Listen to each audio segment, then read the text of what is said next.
계시록 7장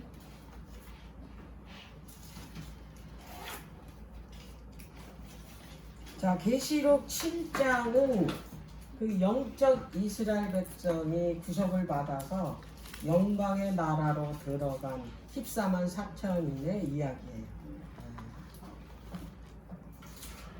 구약의 그 이스라엘이 12지파로 되어 있잖아요.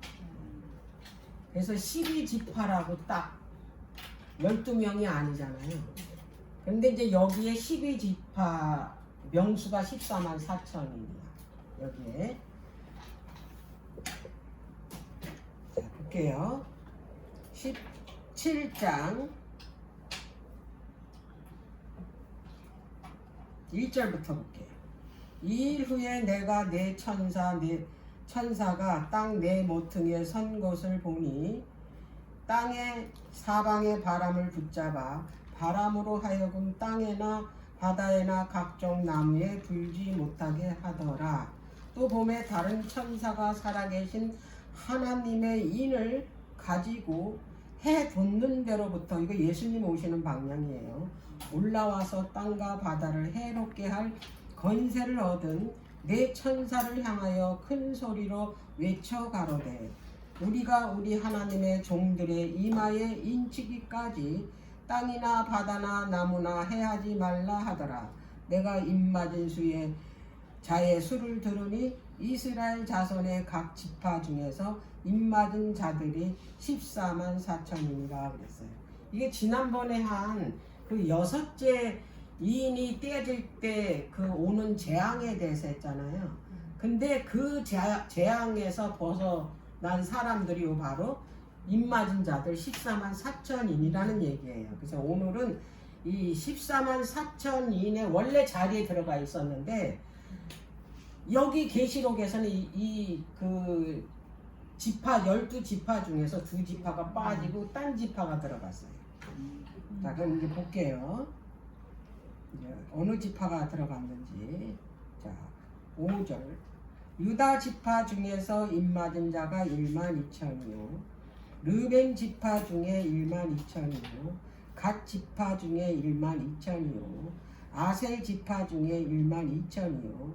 납달리 지파 중에 1만 2천이요. 므낫세 지파 중에 1만 2천이요. 시므온 지파 중에 1만 2천이요. 레위 지파 중에 1만 2천이요. 이사갈 지파 중에 1만 2천이요. 수불론 지파 중에 1만 2천이요. 요셉 지파 중에 1만 2천이요. 베냐민 지파 중에 입맞은 자가 1만 2천이라.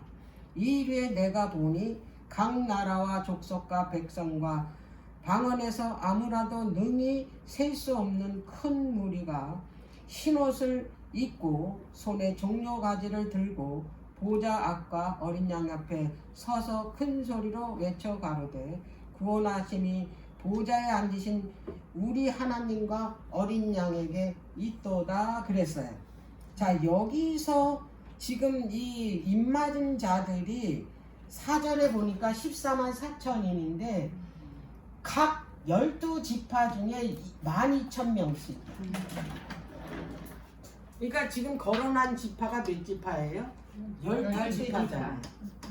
근데 각 지파마다 12,000명씩이야.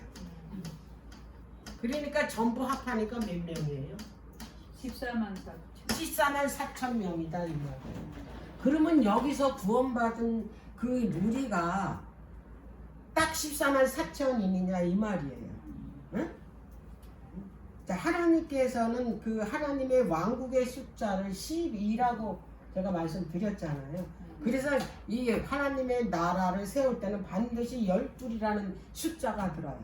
그래서 그 구약에 그 이스라엘이 야곱의 12아들로 시작이 됐잖아요. 그래서 야곱의 12아들을 낳았을 때 비로소 하나님께서 그 야곱이라는 이름을 이스라엘로 바꿔준 거잖아요. 국가 이름을 준 거잖아요. 그런데 이제 후에 정식으로 이스라엘 국가가 세워졌을 적에는 이게 그 12아들을 통해서 많은 후손이 나온 거 아니에요. 그래서 후에는 그 12아들이 뭐가 되냐면 12지파가 된 거예요. 한 족속을 이뤘다 이 말이에요. 그래서 그 족속이 바로 이스라엘의 국가가 된 거다 이 말이에요. 그러니까 이제 이건 영적 이스라엘의 그 이 수잖아요.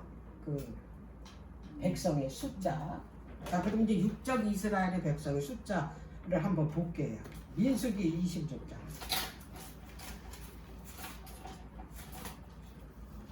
민수기 26장입니다.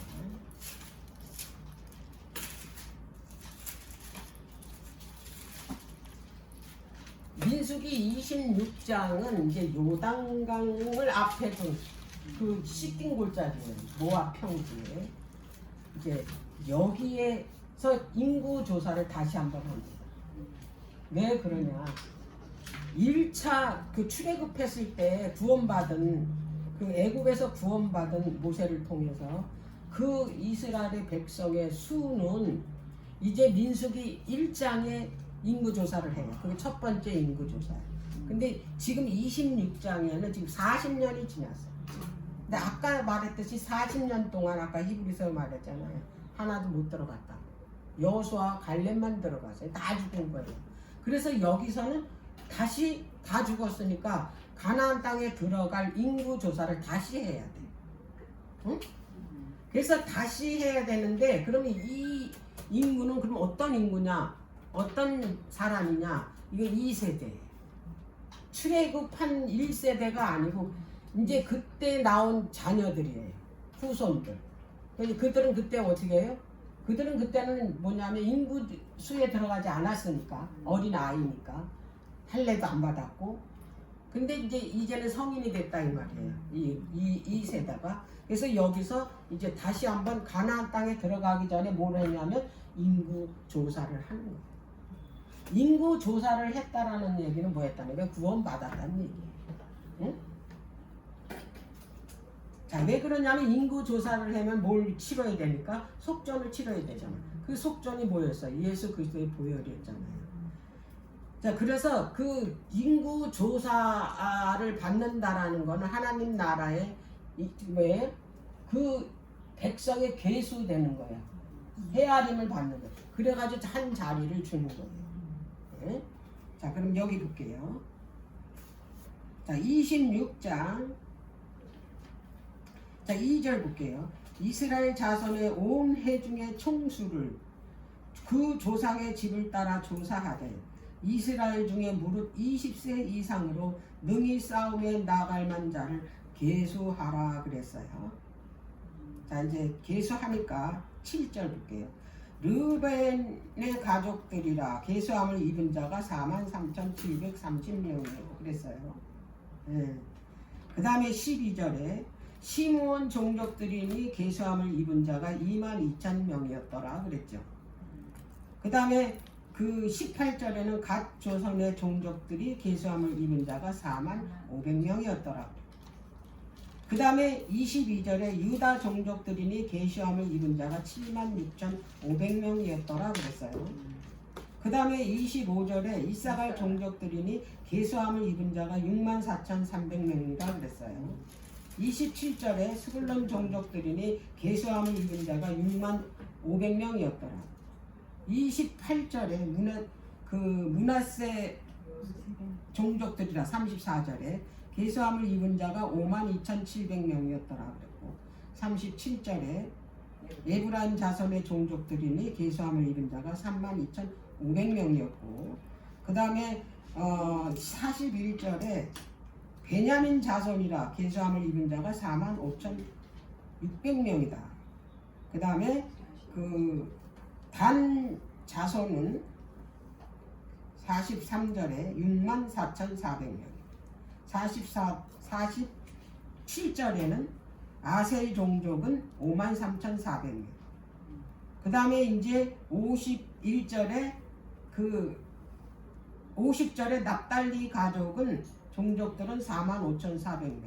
그래서 총 얼마냐면 51절에 60만 1,730명. 12지파의 숫자가 몇 명? 60만? 네, 이걸 제가 왜 이야기를 하냐면 이거는 실제 수예요. 실제 이 구약 이스라엘 종족의 숫자야. 이게 구원받을 자들이, 가나안 들어갈 자들이. 그러니까 말하자면 입맞은 자들이에요. 계수함을 입었으니까. 근데 지금 계시록 7장에 나오는 건 영적이야. 이건 표상으로죠. 이거는 실제적인 그 뭐냐면 그 사건을 통해서 이 표상적으로 준 거고, 영적 이스라엘은 뭐냐면 뭘로 계산을 했냐면 한 지파당 12,000으로 계산을 했다 이거예요. 자, 12가 하나님 나라의 왕국 숫자라 그랬죠. 근데 그 이 하나님께서 성경에 숫자를 쓴 거는 이 숫자 속에 다 하나님의 뭐가 들어갔다 해. 구속사의 언어 표현이라 그랬잖아요, 숫자가. 그러면 이 1000이라는 숫자는 무슨 뜻을 가졌냐면은 충만하다, 많다 이 뜻이에요. 그러면 이 12에다가 1000을 곱하면은 많다라는 숫자를 쓰면 뭐가 돼요? 12,000이 돼요. 충만한 숫자다 이 말이야. 이게 이 그 계시록 7장에 하나님 나라에 구원받은 이 사람들은 뭐예요? 하나님께서 한 지파당 12,000을 쓰신 거죠. 딱 12,000명이 아니에요. 그 이 숫자는 뭐냐면 구원받을 사람의 숫자라는 거예요. 많다 이 말이에요. 하나님의 나라의 뭐다? 백성이다. 그래서 이 이름 속에 그 영적 나라도 12지파로 이루어졌잖아요. 그래서 이 12지파가 전체를 합해봤더니 몇 명? 14만 4천이. 그래서 이 14만 4천이는 하나님의 나라의 백성의 숫자다 이 말이에요. 이스라엘 백성의 그 육적 이스라엘 백성의 숫자는 60만 3,500명으로 계수됐잖아요. 이건 실제 수야. 근데 영적은 이건 뭐예요? 표상이에요. 14만 4천이라는 숫자가 영적 이스라엘 백성의 뭐다? 숫자다 이거라고. 이게 진짜로 14만 4천 명이 아니고. 근데 자꾸 이거를 뭐라고 그 해석을 하냐면 실제 수라고 자꾸 얘기를 해. 실제 수면은 14만 4천만 그러면 저 구원받냐 이 말이에요. 그건 아니잖아요. 이게. 그래서 이건 다 표상적이라는 거. 그래서 하나님의 나라의 그 천사들을 수를 셀 때 꼭 뭐라고 수를 세냐면 천천만만이라고. 그거는 그게 숫자가 딱 그렇게 되는 게 아니라 많다라는 얘기야. 그렇게 표현을 했다 이 말이에요. 그래서 여기도 그 12에다 1000이라는 이 하나님 왕국 숫자에다 1000이라는 숫자를 넣었다라는 얘기는 뭐예요? 와, 이만큼 충만하다라는 얘기예요. 자, 그렇게 알고 이제 성경을 보도록 하겠습니다. 자, 그런데 자, 여기에서 그 이스라엘 백성이 하나님 나라 백성의 숫자가 표상이잖아요. 그러면 이 12지파를 여기 지금 거론을 했고 야곱의 12아들 이름이 여기 다 거론이 됐잖아요. 그러면 이제 여기에서 야곱의 12아들이 들어갔다라는 건 굉장한 의미가 있다 이 말이에요. 야곱의 12아들. 자, 그러면 그 야곱의 12아들이 후에 12지파가 돼가지고 이스라엘이라는 국가를 어떻게 세워진 거 아니에요. 자, 그러면 이제 하나님께서 야곱에게 12아들을 주신 이유가 분명히 있다 이 말이에요. 12아들. 왜 하필 12냐? 에? 숫자가 많은데. 왜 그 야곱을 통해서 국가를 세우려고 하는데 이스라엘은? 근데 왜 꼭 12아들을 주셨냐? 그 12아들 속에 그 전 인류의 품성이 거기에 다 들어있대. 그러니까 그 유전적 성향이 그 전 인류의 그 야곱의 12아들에 다 들어있대. 이게 축도야 말하자면 야곱의 12아들이. 그래서 그 12아들이 지금까지 이게 살아온 모든 인류의 대표가 야곱의 12아들이에요. 예. 자, 그래서 이제 그 14만 4천인이 야곱의 12아들이기 때문에 그 12아들의 성량 또 그들의 삶 그 속에 우리도 다 들어가 있다는 거예요. 우리도. 예. 그래서 이제 우리가 이 그 12아들의 이제 성량을 이제 그 알아봐야 되는데 그 12아들의 성량을 그 쓴 그 이 장이 어디에 있냐면 창세기 49장에 있어요. 옛날의 족장들은 이제 죽을 때 인종할 때 유언을 합니다. 근데 오늘날에 유언하는 거하고 달라요. 그 이스라엘의 그 족장의 유언은 성령께서 어떻게 해요?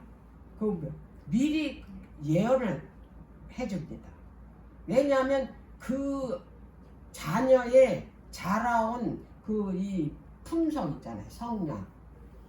그리고 그 자라온 모든 그 이 삶 이런 거를 그 아버지도 알고 하나님도 아신다 이 말이에요. 그래서 성령께서 그 족장에게 뭐냐면 그거를 성령을 통해서 그의 앞날을 어떻게 해요? 유언할 때 거기서 그 축복과 저주로 예언을 하는 거예요. 그 아들의 뭘로? 성량과 그 아들의 그 삶을 통해. 자, 그럼 이 12아들에게 이제 인종할 때 이제 축복과 저주를 할 거 아니에요. 예언을 할 거 아니에요. 49장을 한번 볼게요. 창세기 49장.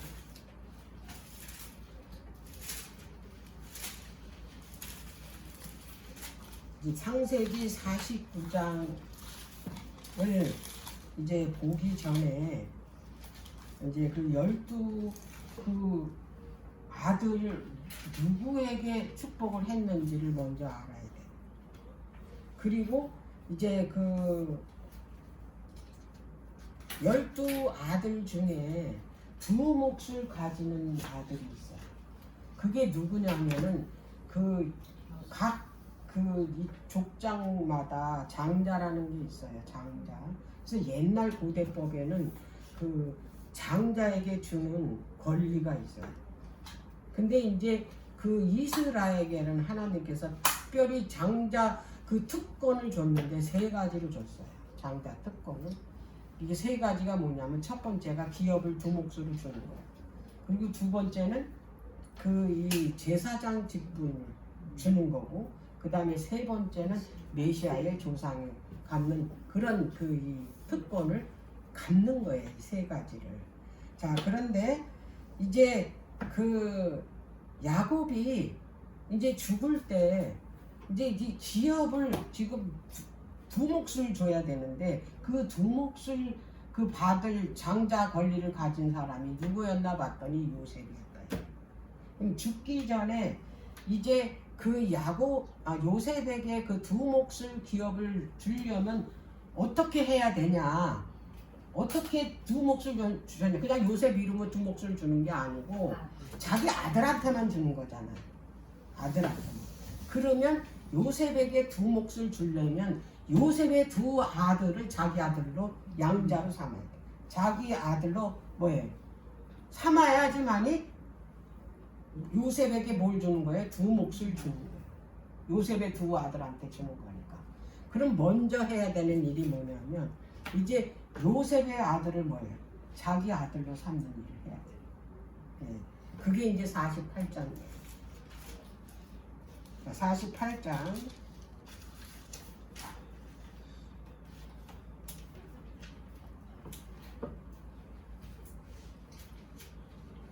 8절. 이스라엘이 이제 이거 야곱입니다. 나중에 이제 이스라엘로 바뀌었죠. 이스라엘이 요셉의 아들들을 보고 가로되 그 위에부터 볼게요. 1절부터 다 봐야 되겠네.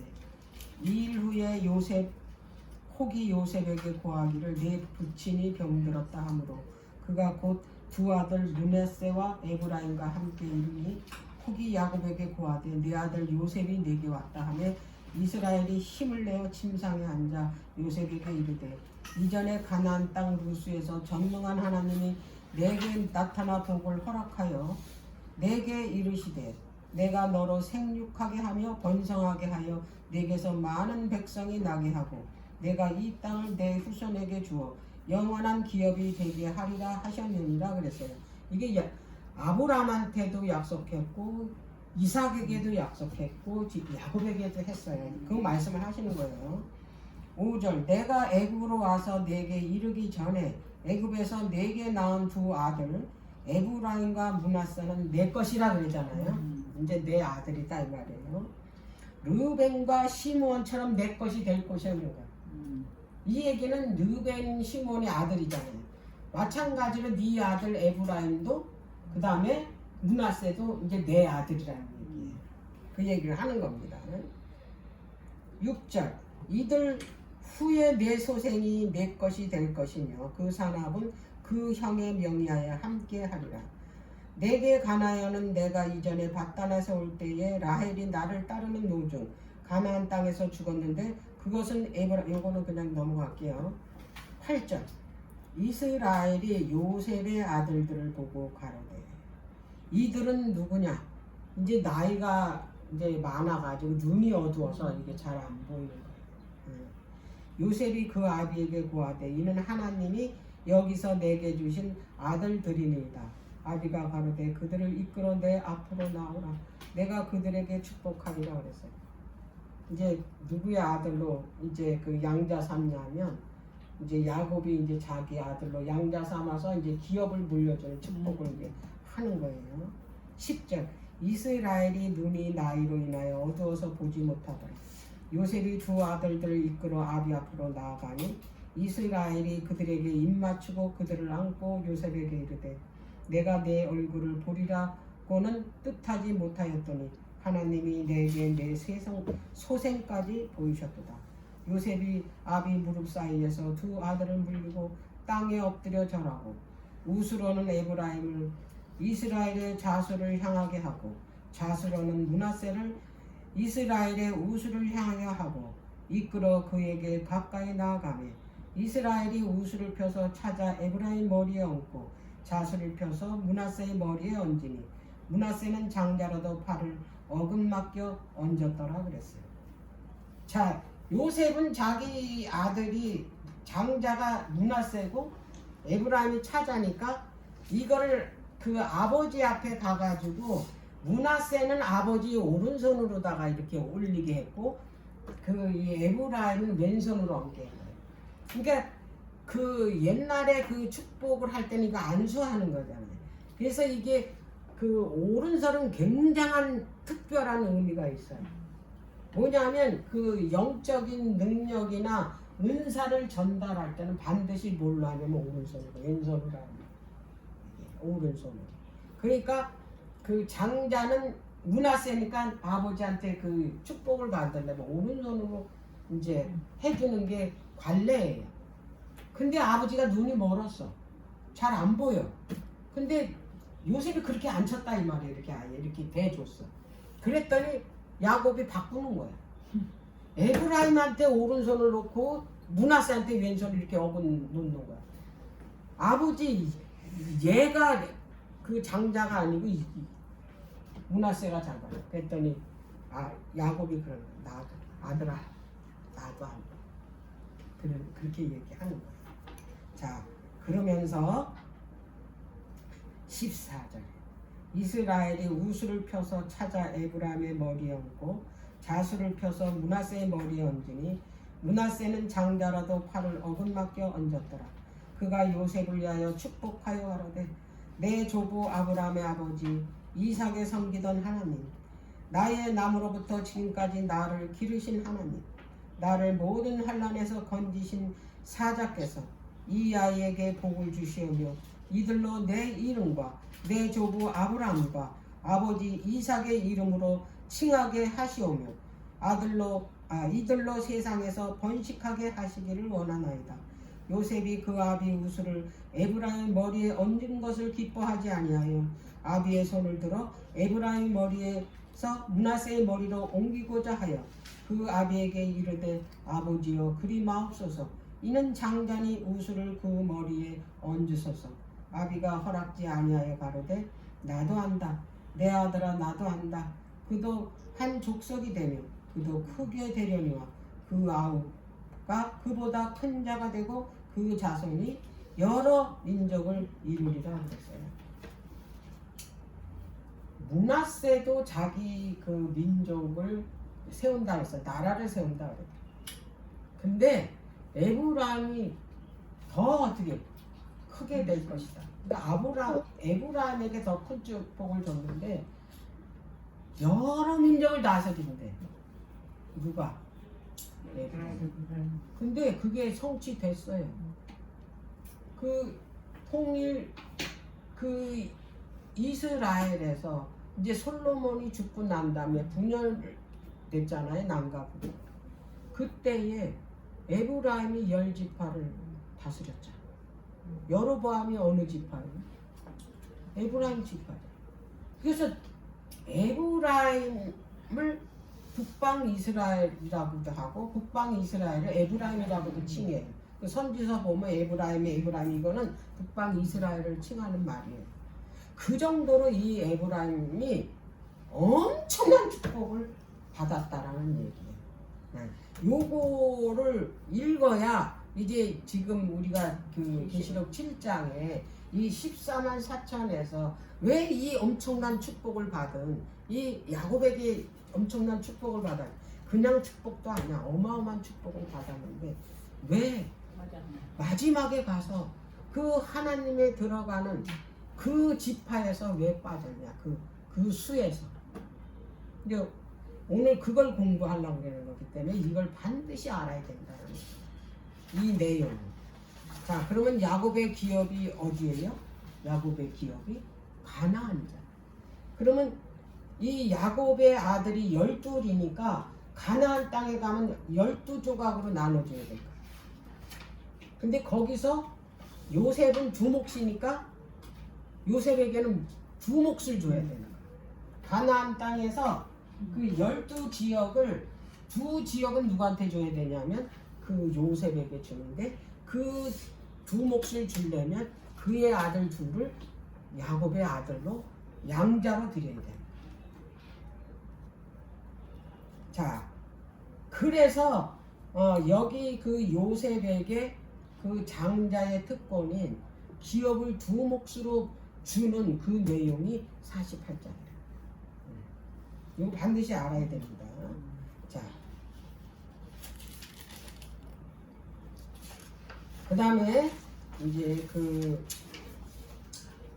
여기에 보면 에브라임 지파가 이제 엄청난 축복을 받았는데 에브라임 지파가 여기 읽어보니까 빠졌어요. 7장 한번 보세요. 에브라임 지파가 분명히 빠졌습니다.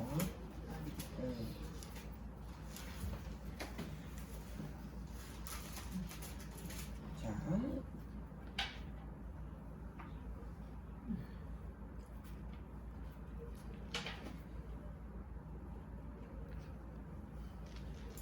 여기에서 지금 안 나오죠. 에브라임 지파. 유다, 르벤, 갓, 아셀, 납달리, 므낫세, 시므온까지 들어갔어. 네? 근데 레이도 들어갔네. 레이는 원래 없었는데 스불론 들어갔고 요셉이 들어갔어요. 그 에브라임 대신에 누가 들어갔어요? 요셉이 들어갔어요. 그러니까 여기 그 레이는 원래 그 기업을 안 나눠줬거든요. 근데 레이가 들어갔어. 요셉이 들어갔어. 그럼 여기 분명히 누가 빠졌다는 얘기인데 요셉은 그 아들 에브라임 대신에 에브라임 지가 빠지고 요셉 지파가 들어갔다라는 얘기예요. 자, 그러면 이제 여기에서 이 그 에브라임이 그 어떤 그 이 성량을 가졌나? 왜 이 그 12지파 이 그 하나님의 그 이 구속받은 백성의 수에서 왜 빠졌냐 이 말이에요. 빠진 이유가 분명히 있다 이 말이에요.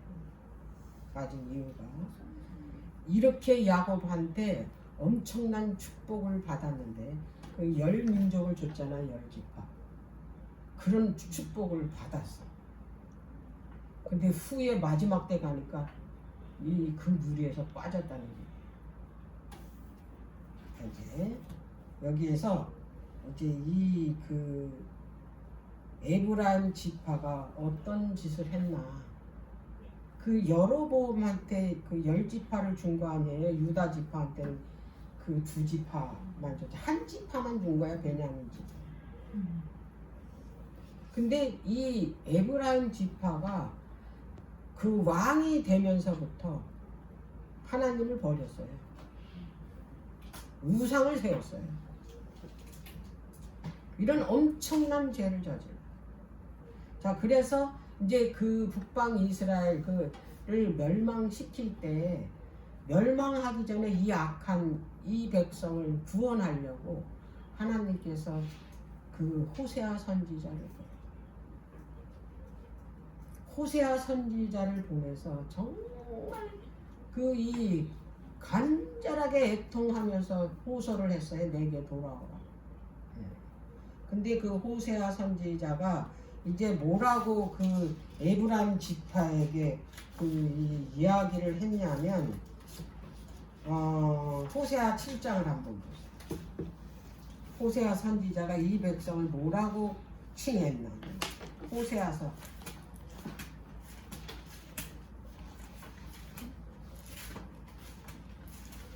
7장 다니엘 다음에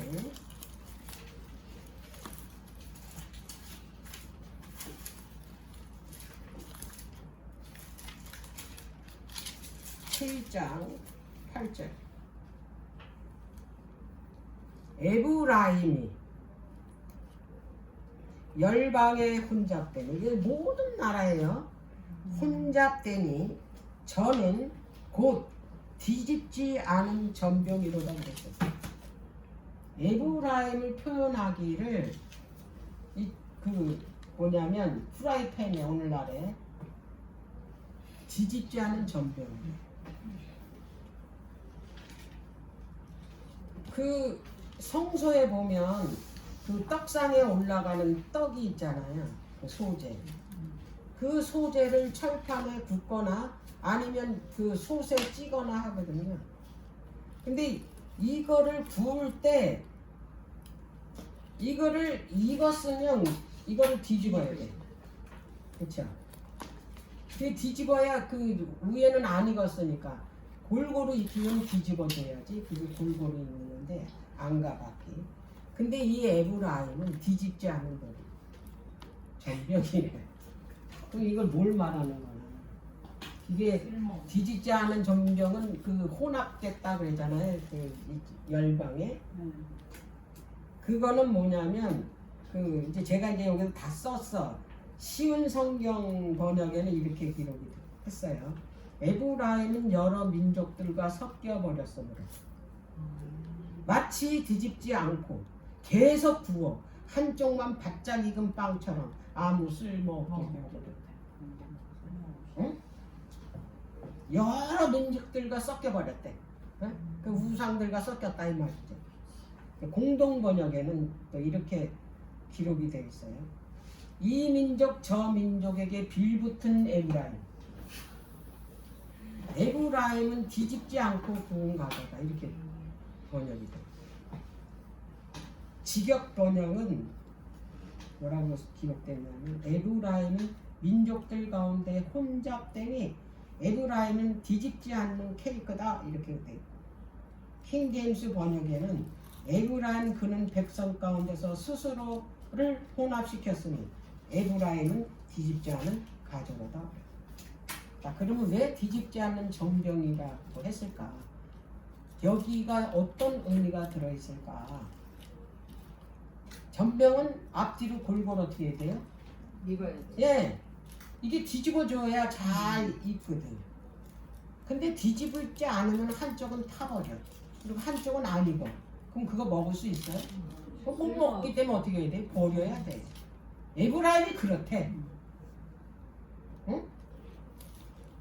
자, 이거는 뭐냐 하면 겉으로는 하나님 백성이라고 그래. 아브라함 자손. 근데 속은 우상을 섬겨. 이중적인 모습. 하나님 백성이라고 하는데 하나님 백성이 아니야. 속은 뭐야? 우상을 섬기는. 그래서 이 백성을 뒤집지 않은 전병이래. 예. 경건의 모양은 있으나 뭐예요? 실질은 없어. 그 얘기예요. 왜냐하면 그들은 세상을 더 살아. 우상을 더 살아. 그러니까 세상과 완전히 뭐였다는 얘기예요? 혼합했다 이 말이에요. 에브라임. 스스로 혼합시켰대잖아. 예. 그러니까 이거는 쉽게 말하면 겉과 속이 다른 위선적인 사람을 말해요. 겉은 내가 아주 진짜 진실한 하나님의 백성이라고 남한테 보여줘. 근데 속은 뭐예요? 딴 게 들어앉았어. 겉과 속이 완전히 다른 위선적인 사람을 뒤집지 않는 전병이라는 그 표현 속에 있다 이 말이에요. 말로만 하나님 섬기고 실제로는 뭐예요? 세상을 더 사랑하는. 세상을 사랑하는 건 뭐예요? 우상 섬기는 거잖아요. 그래서 하나님께서 호세아 선지자를 통해서 이 백성들을 빗대어서 말하는 거예요. 뒤집지 않는 전병을. 그러면 오늘날의 영적 이스라엘 백성, 이 에브라임 지파하고 똑같은 사람이 있다. 에브라임 같이 똑같은 이 사람은 그 14만 4천의 명단의 무리에서 빠져요. 오늘 이 말씀을, 이 교훈을 말씀하고 싶어서 제가 이 말씀을 준비해요. 그럼 오늘날의 이 에브라임처럼 뒤집지 않는 전병 같은 사람은 어떤 사람이에요? 교회 와서 예배 진짜 잘 드려요. 왜? 예수님 믿는 사람. 응? 11조도 철저히 잘 드려. 또 거기다가 봉사까지 잘해. 겉으로 봤을 땐 완전 뭐예요? 완전 그리스도인. 참 하나님 백성. 그런데 실체는 속에는 뭘 사랑해? 세상을 사랑해. 그게 뭐예요? 우상을 섬긴다. 누구처럼? 에브라임처럼. 그러니까 그 겉에는 그리스도인이고 속에는 뭐예요? 우상을 섬기고 세상을 섬기고. 이게 뒤집지 않는 뭐예요? 전부야. 이 얘기는 뭐냐면 우상과 이 하나님, 말하자면 세상과 하나님을 뭐예요? 함께 섬기고 혼합돼. 그거를 스스로 했대. 누가 강요한 것도. 지금 현재 예수 그리스도를 믿는다고 하는 많은 이 그리스도인들이 이런 삶을 살고 있는 사람이 너무 많아요. 이걸 여기서 계시록 7장에서 보여. 이런 사람은 하늘에 이 구원받은 이 14만 4천의 그 무리에서 빠진다 이 말이야. 제외시켜버린다 이 말이야. 그러면 이제 이 사람들이 어떤 축복을 받았나, 이제 이 축복받은 거에 대해서 무슨 축복을 받았는지, 이렇게 10지파를 다스릴 수 있는 이 축복도 엄청난 축복인데, 이제 또 큰 축복을 또 이 에브라임 지파가 받은 것이 역대상에 또 나옵니다. 역대상 7장.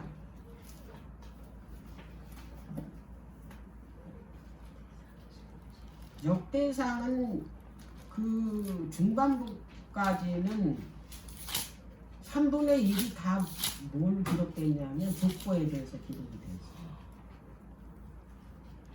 있어요. 여기에 7장에 이제 에브라임 자손의 족보를 한번 볼게요.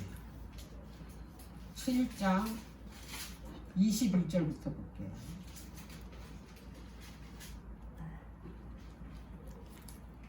그 아들은 사밧이요 그 아들은 수달라며.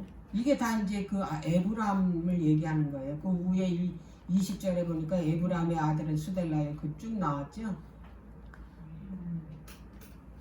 이들은 수델라이며 저가 또 에셀과 엘르앗을 낳았으며 저희가 가드 토인에게 죽임을 당하였으니 이는 저희가 내려가서 가드 사람 짐승을 빼앗고자 하였음이더라 그랬어요.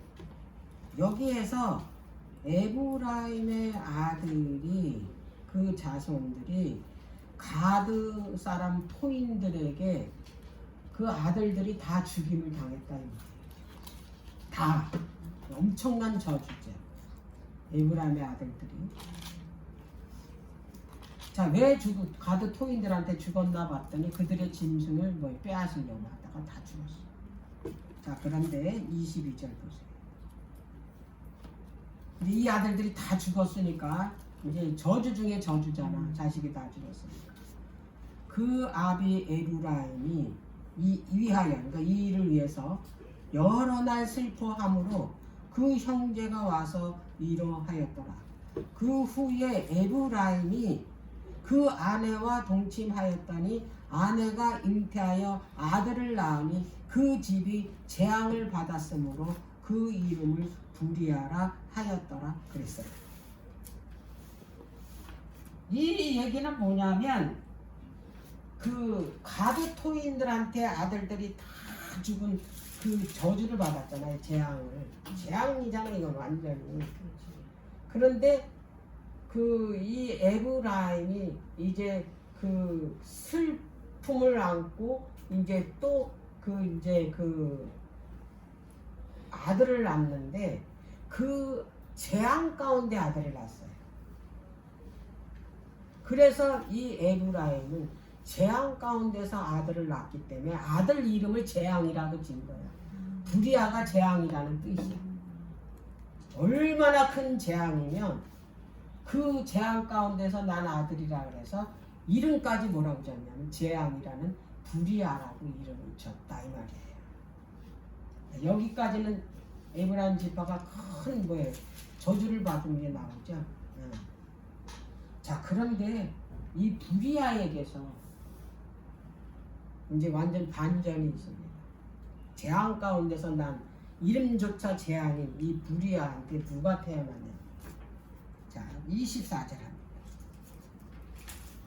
에브라임의 딸은 세에라니 저가 아랫 베토론과 우센 세에라를 세웠더라 그랬어요. 이제 딸을 또 낳은 거야. 근데 이 딸이 대단한 딸이야. 성을 2개나 건축해.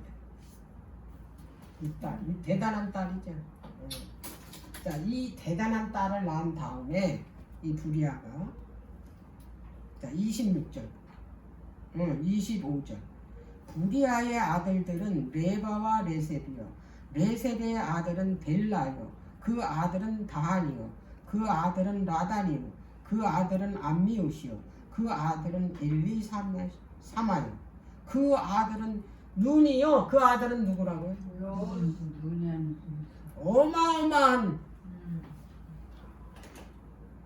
사람이 태어났어요. 여호수아가 누구야? 이 이스라엘 백성들을 가나안 땅으로 인도해서 그 가나안 땅을 정복해서 나눠준 사람이 누구예요? 여호수아다 이 말이에요. 어마어마한 축복이죠 이게. 축복 중에 축복이 이런 축복이 어디 있어요?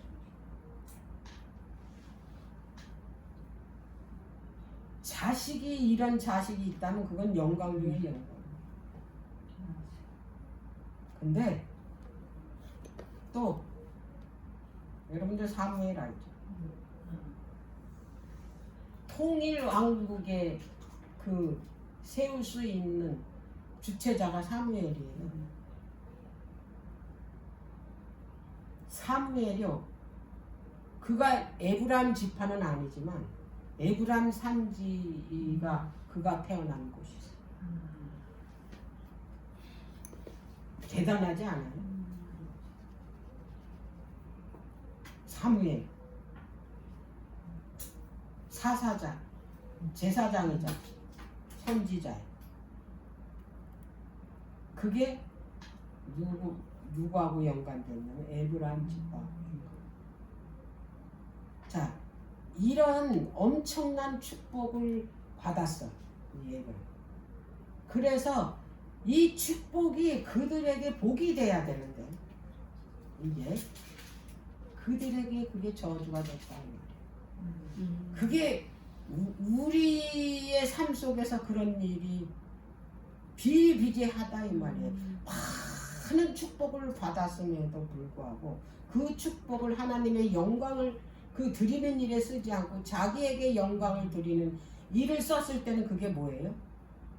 그 사람한테 재앙이 된다는 거야. 지금 에브라임이 이 엄청난 축복이 재앙으로 결국에는 14만 4천의 자리가 올라갔잖아요. 그 자리에서 제외된 이런 엄청난 저주를 받게 된 거예요.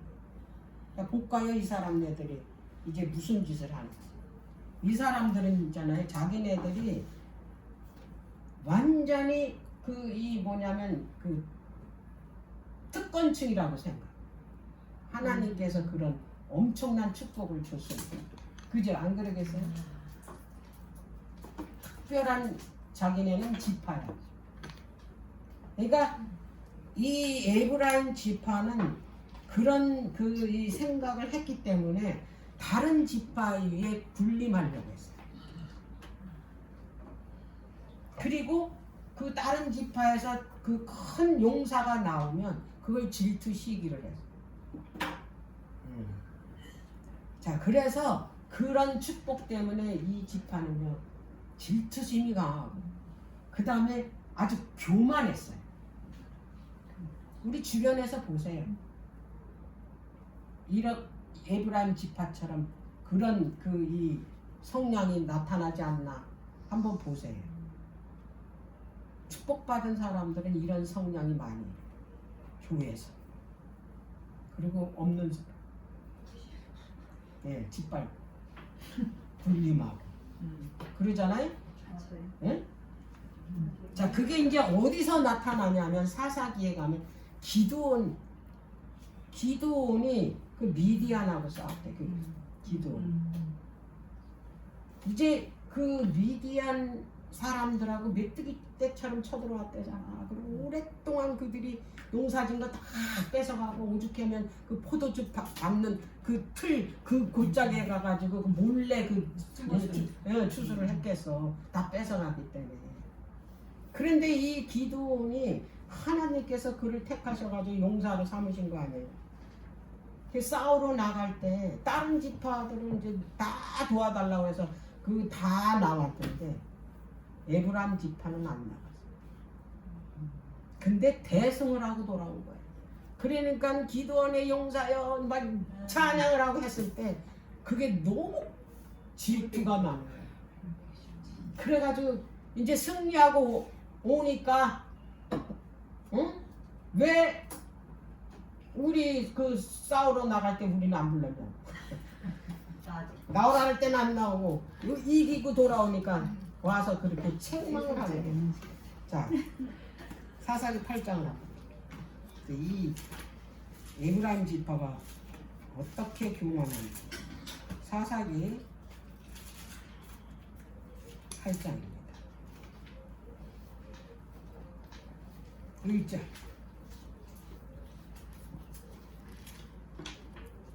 에브라임 사람들이 기드온에게 이르되 내가 미디안과 싸우러 갈 때 우리를 부르지 아니하였으니 우리를 이같이 대접하면 어찌 미냐 하고 크게 다투는지라.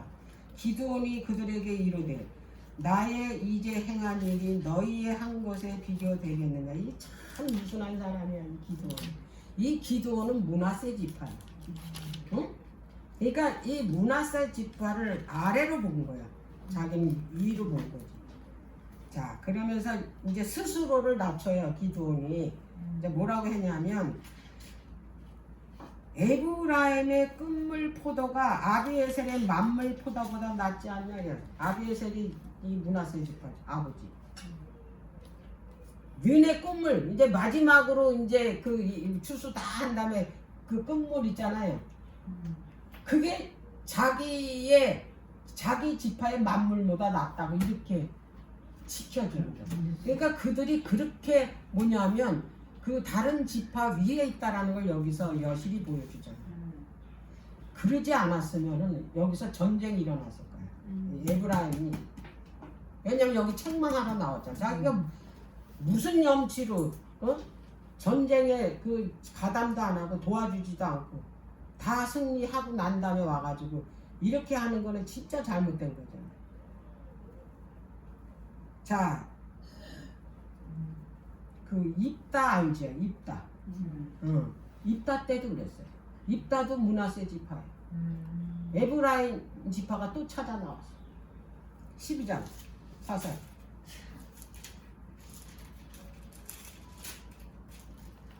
자, 12장 1절. 에브라임 사람들이 모여 북으로 가서 입다에게 이르되 네가 암만 자손과 싸우러 건너갈 때 어찌하여 우리를 불러 너와 함께 가지 아니하였느냐. 우리가 반드시 불러 너와 내 집을 살으리라. 같이 가자고 외쳤는데 안 갔어요. 근데 승리하고 오니까 어떻게 했어요?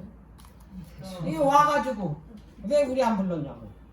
이러면서 너네 집을 다 불러 살리려고 이렇게 와서. 근데 입다는 기드온하고 달랐어요. 그 에브라임 지파 싹 다 죽였잖아요. 그래서 이 그 에브라임 지파는 이 축복을 뭘로 바꿨냐? 완전히 자기 기득권 세력을 삼았다 이 말이에요. 예. 그리고 온 백성을 가장 큰 죄가 뭐예요? 온 이스라엘을 북방 이스라엘을 전부 어떻게 했어요? 우상숭배로 이끌었잖아. 그래서 이들이 14만 4천 인에서 빠졌다 이 말이야. 뭘로? 우상숭배.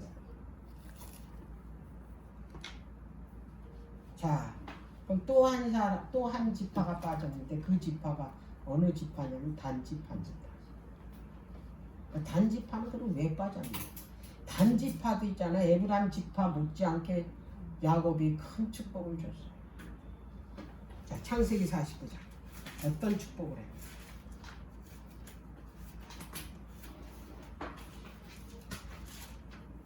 이 축복을 받은 사람이 그거를 뭐냐면 남을 뭐예요? 지배하는 그 일에 쓰더라고. 49장 16절. 다는 이스라엘의 한 지파같이 그 백성을 심판하노라. 심판하는 축복을 줬어요. 이스라엘의 한 지파처럼 심판하는 그런 축복을 줬다 이 말이에요. 심판은 누구만 할 수 있어요? 왕만 할 수 있어요. 그러면 여기에 이 그 야곱이 그 왕만이 할 수 있는 그 심판의 권위를 어느 지파에게 줬다? 단 지파에게 준 거예요. 이거 엄청난 큰 축복이에요. 자, 그런데 이 단 지파에게 이제 저주를 또 합니다. 뭐라고 저주를 했나? 17절. 단은 길의 뱀이요 첩경의 독사리로다. 말굽을 물어서 그 탄자로 뒤로 떨어지게 하리로다. 이게 단지파에게 준 저주예요. 이게 성냥을 보고 했을 거 아니에요, 단지파. 근데 길가에 숨어 있는 뱀이래요. 그리고 오솔길에서 그 기다리고 있는, 그래서 사람 용은 무는 독을 뿜어내는 독사래요. 그리고 또 말발굽을 물어서 뒤에서 물어 그것도. 그래서 말 탄 사람을 어떻게 뒤로 떨어뜨리게. 그런 사람. 그 사람이 단지파의 성량이다. 이것 때문에 단지파가요. 그 14만 4천의 자리에서 그 무리에서 빠졌어요. 이 말은 무슨 뜻이 가졌냐면 남을 음해하는 사람. 뒤에서 모함하고 뒤에서 한대잖아. 말굽을 뒤에서 물었잖아. 남을 뒤에서 물어뜯는 사람이에요. 그게 남을 뭐하는 사람이에요? 음해하는 사람. 참소하는 사람이에요. 이런 사람은 하늘나라 못 갑니다. 다 용서를 받아도 그건 용서 못 받아. 남의 뒤에서 헐뜯고 음해하고 모함하고 이런 사람은요 하늘나라 못 갑니다. 이 왜 못 가는지 아세요? 이게 사단이 하늘에서 그 했던 일이야. 이 죄가. 누구를 그렇게 음해하고 모함했어요? 예수님. 길가의 뱀이래. 이게 오솔길의 독사는요 그 모래색으로 이장을 합니다. 똑같아. 모래 색깔. 그렇게 나타나. 구분을 못해. 그리고 갑자기 공격을 해. 그래가지고 그 독을 뿜어내서 그 사람을 죽여.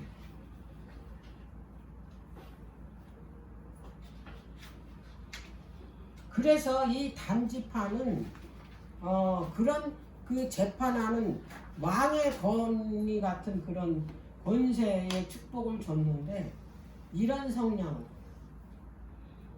남을 모함하고 참소하고 뒤에서 그 허물어뜨리고 뒤에서 그 허물어뜨리는 사람이 무서운 사람이에요.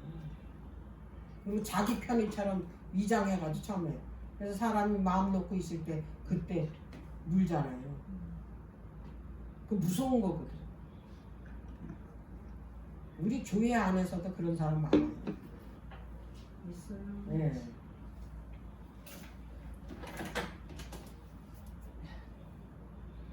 단지파에 그 사사가 있는데 그게 누구냐면 삼손이에요. 삼손. 그 올바른 사사가 아니에요. 네. 자, 시편을 한번 볼게요. 이런 사람을 뭐라고 그랬나? 시편 15편.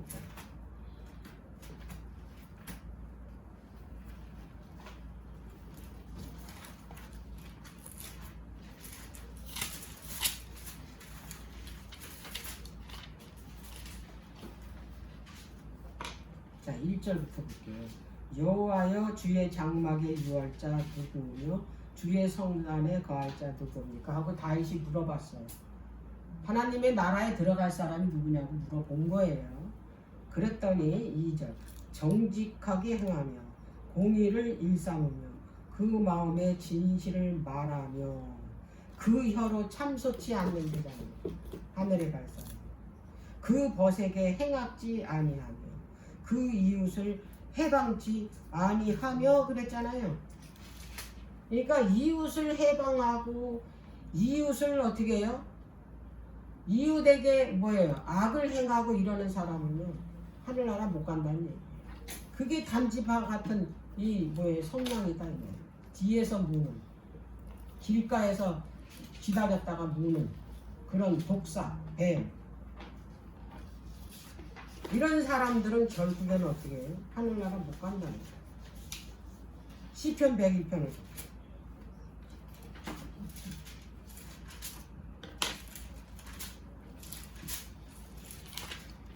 시편 101편 5절 그 이웃을 극히 하는 자는 내가 멸할 것이요 눈이 높고 마음이 교만한 자를 내가 용납지 않아. 이게 극히 한데 은밀하게 극히는 남몰래 은밀하게 비밀리 그렇게 뒤에서 참소하는 거.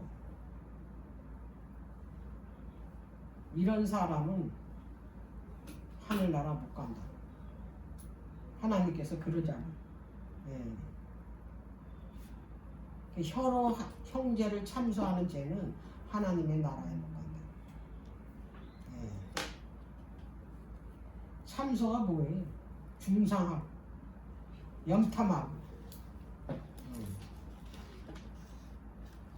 자, 이 단지파에게 하나님께서 특별한 축복을 줬거든요. 그거 말고 심판하는 그 영예를 준 축복 말고 또 엄청난 축복을 줬어요. 어떤 축복을 줬나? 출애굽기 30일.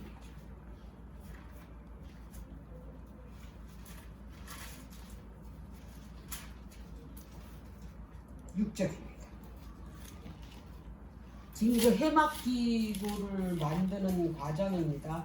거기서 하나님께서 이제 유다 지파의 그 부살레를 택했어요.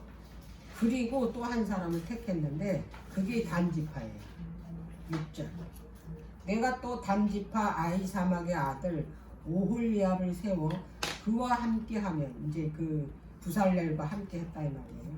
무릇 지혜로운 마음이 있는 자에게 내가 지혜를 주어 그들로 내가 너에게 내게 명한 것을 다 만들게 할지. 해막 기구를 만드는 그 특별한 뭘 줬다? 지혜. 하나님의 나라를 짓는 일에 특별한 뭘 줬다? 지혜를 줬다. 이것처럼 큰 축복 없어.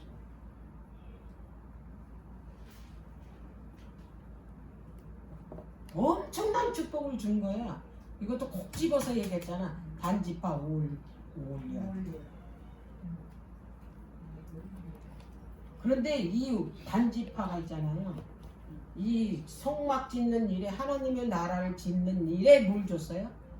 지혜를 줬는데 이거를 자기 영예를 위해서 자기가 쾌락을 위해서 그걸 썼다 이 말이에요. 지혜. 그 유전자는요. 그게 이제 그 내려가기 때문에 그 후손들도 다 그런 그 뭐냐면 그런 기술이 이어져 나간다. 유전자의 힘이 굉장히 크잖아요. 요새 보면 유전자. 그러니까 하나님께서 그 오홀리압에게 단지파에게 그런 지혜를 주시고 그런 뭐 달란트를 줬기 때문에 그의 후손들도 다 뭐예요? 그런 기술이 있었다. 근데 이 솔로몬이 이제 성전을 짓게 됐어요. 이건 지금 모세 질 때 택했잖아요. 그래서 솔로몬 성전 질 때 그 두로 왕한테 이제 특별히 부탁을 했어요. 두로 왕이 그 아버지 친구잖아요. 그래서 여기 내가 이제 그 아버지 부탁으로 성전을 짓는데 이 성전 질 때 이 그 모든 그 기구들을 그 만들 수 있고 깎고 하는 그런 기술자를 보내달라고 합니다. 그랬더니 이제 그 히람이 그 두로 왕이 소개를 하나 해줬어요. 자, 대하, 역대하 어떤 사람을 보냈나? 2장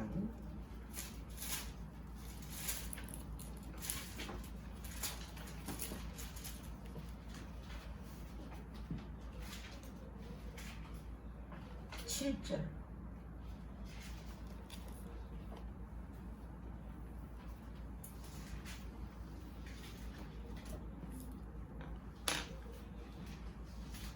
아, 7절 말고 14절. 이 사람은 단의 여자 중 한 여인의 아들이요 그 아비는 두로 사람이라. 능히 금은 동철과 돌과 나무와 자색, 청색, 홍색실로 가는 배로 일을 잘하며 또 모든 아로새기는 일에 익숙하고 모든 기묘한 식약에 능한 자니 당신의 공교한 공장과 당신의 부친 내 다윗의 공교한 공장과 함께 일하게 하소서. 단지파에 아버지는 두로 사람, 엄마는 단지파. 자, 이 사람을 보냈어요. 자, 여기에서 이 단지파가 자기가 잘 먹고 잘 살기 위해서 부와 영예를 위해서 이제 그 나라에 안 있고 그 두로로 갔다는 얘기예요. 그 시돈 땅. 우상 섬기는 나라. 그리고 그 나라 사람하고 결혼을 하고 그 이 재능을 어디다 썼냐? 다 뭐냐면 자기 영예를 위해서 썼다는 거예요. 물론 솔로몬이 죄로다가 그 나라가 분열됐어요. 하지만 이 지금 이 오홀리압의 자손, 이 성전 있는 이 기술자의 죄가 커요. 왜 그러냐? 싹을 너무 많이 요구해요. 성전 있는 하나님의 나라를 그 이 세우는 일에 싹을 너무 많은 싹을 요구한다.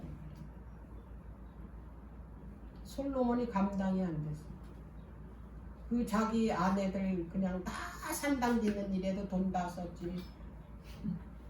근데 돈이 없으니까 이제 할 수 있는 일은 세금 걷는 백성들. 그래서 그 백성들에게 많은 세금을 거둔 거야. 감당지 못. 그러니 백성들이 그 많은 세금 때문에 아우성을 친 거야. 살기 힘들다. 그래가지고 그때부터 이제 반역자가 일어나기 시작. 여로보암도 그 중에 하나. 그래서 결국에 어떻게 전쟁이 일어나서 이스라엘이 망했잖아요. 그래서 나라가 어떻게 됐어요? 분열돼.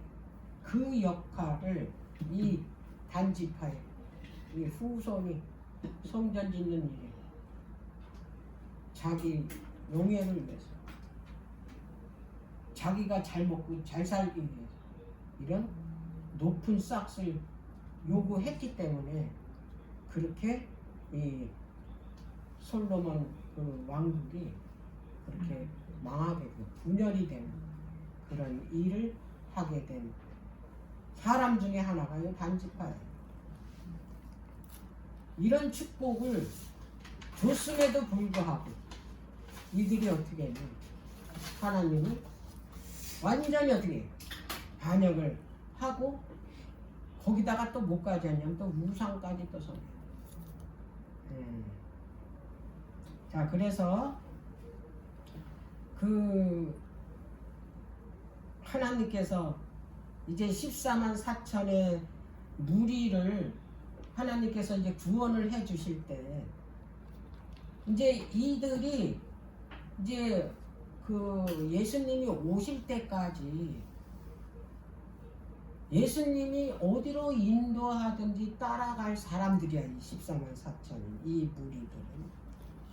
그래서 이 무리들이 가는 이 그 도성을 향해서 가잖아요. 가나안을 향해서. 거기에 이 12지파들 중에 우리가 그 성량 속에 있는 다 있다 이 말이에요. 12지파에. 우리가 어느 지파 속에 들어갈지는 모르지만 그 지파의 그 이름으로 들어간다 이 말이에요. 그래서 제가 계시록 그 새 예루살렘이 다 지어서 내려올 때 이제 여기에 12지파의 그 이름이 우리가 적혀 있는 걸 볼 텐데 그 이름 속에 우리도 어떻게 들어간다 이 말이에요. 그 12지파 속에 이름이. 12절입니다. 21장.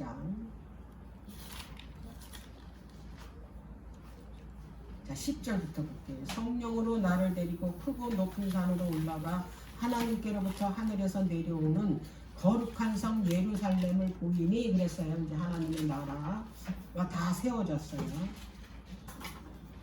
12절. 크고 높은 성곽이 있고 12문이 있는데 문에 12천사가 있고 그 문들에 이름이 썼으니 이스라엘의 자손 12지파인데 우리도 요 이름 속에 들어간다 이 말이에요.